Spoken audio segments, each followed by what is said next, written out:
सर्व पत्रकार मित्र बोलले. खरं पाहिलं तर बऱ्याच जणांनी या ठिकाणी जी विषय आपलं प्रत्येकाने वेगळं मत मांडलं, परंतु आमच्या चिखलीगावचं काय दुर्भाग्य मला माहिती नाही. जसं महापालिकेची पहिली स्टँडिंग मीटिंग झाली माझ्याकडे व्हिडिओ आहे, त्या मीटिंग मध्ये मी विचारलं की चिखली गावामध्ये जो टाउन हॉल आहे त्या टाउन हॉल मध्ये जिम आहे, महिलांची पुरुषांची वेगळी, ती जिम आपण का चालू करत नाही?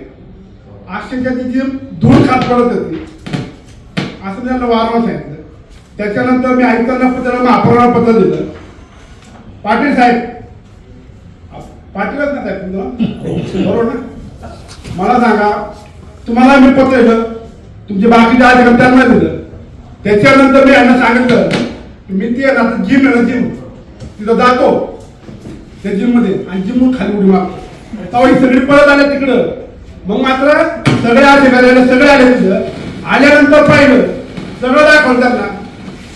जिम पाहिली, टाउन हॉल पाहिला. जिम पाहिल्यानंतर त्या ठिकाणी पहिला आम्ही पुरुषांची जी जिम आहे तिथं गेलो, तिथं सगळं साहित्य. खाली आलो, महिलांच्या जिम मध्ये आलो, तिथं काहीच नाही. मी त्यांना विचारलं, मला साहेब इथं साहित्य नाही. ते म्हणले त्यांच्या सोबत कोण होता, तुमच्या सोबत कोण अजून ते, त्यांचं नाव काय तुमच्या सोबत जे होतं ते, हा ते कोण असेल ते काय म्हणले, नाही तिथं महिलांच्या जिमला साहित्य आणलं नाही. महिलांना तुम्ही जुना भाव करताय म्हणजे मला सांगा, ते सांगतात काय महिलांना जिमचं साहित्य आणलं नाही. हा ही खरं कितपत खोटं कितपत आता यांना माहिती, पूर्वीच्या मला माहित नाही त्यातलं. परंतु ह्यांनी जेवढं एवढं उत्तर दिलं त्याच्यानंतर मला सांगितलं की आम्ही एवढ्या दिवसात जिम चालू करू. त्याच्यानंतर आज तागाई की नाही जिम चालू झाली, आता कोणतं मधून साहित्य सुरू केलं मला माहित नाही. गेलं पण असं मी गेलो ना त्यावेळेस पण तिथं फक्त एक सायकल होती, त्या प्लेट इकडे काय अस्वस्थ पडलेल्या लाईटी त्यातल्या कितीतरी, म्हणजे आता ते सांगतील बाकीचं पाटील साहेब तुम्ही सर्वात पुढं करा. त्याच्यानंतर काय आम्ही धोरण आणतोय. आता धोरण कोणत्या जन्मात आणणार आहे मला माहित नाही. 6-7 महिने झाले तर धोरण चालले कुठलं काय म्हणलं की धोरण चालले. तुमचं धोरण किती वेळ चालणार आहे? आमची 5 वर्ष अशीच जायची मला वाटतं. तुमच्या धोरणा पाहिजे जायची सगळी तुमची धोरण अशीच चालली ना. हातगाडी वडापाव खायला वडापाव म्हणजे मला सांगा, हे तर असं करणार असं तुम्ही ते अजून एक म्हणतात आहे ना, जिम सोडा पाव सोडायला म्हणतात.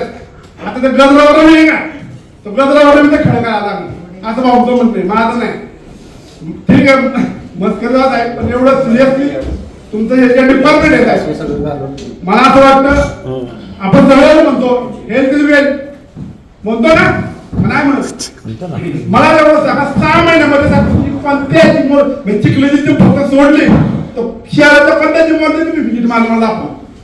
एक जिम सांगा की त्या जिम मध्ये मला मी स्वतः व्हिजिट केली की मला महापालिकेचा पगार भेटतोय आणि म्हणून मी त्या ठिकाणी एखाद्या जिम मध्ये गेलो.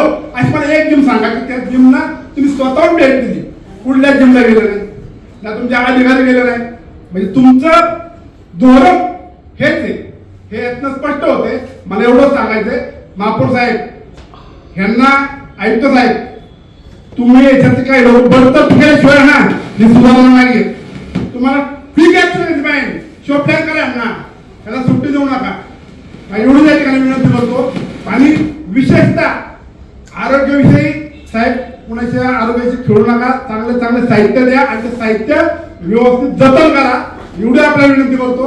अधिक न बोलता महापौर साहेब आपण या ठिकाणी बोलण्याची संधी दिली, सभागृहाने देखील अतिशय चांगलं ऐकून घेतलं, त्याबद्दल आपल्या सर्वांचा मनापासून आभार मानतो.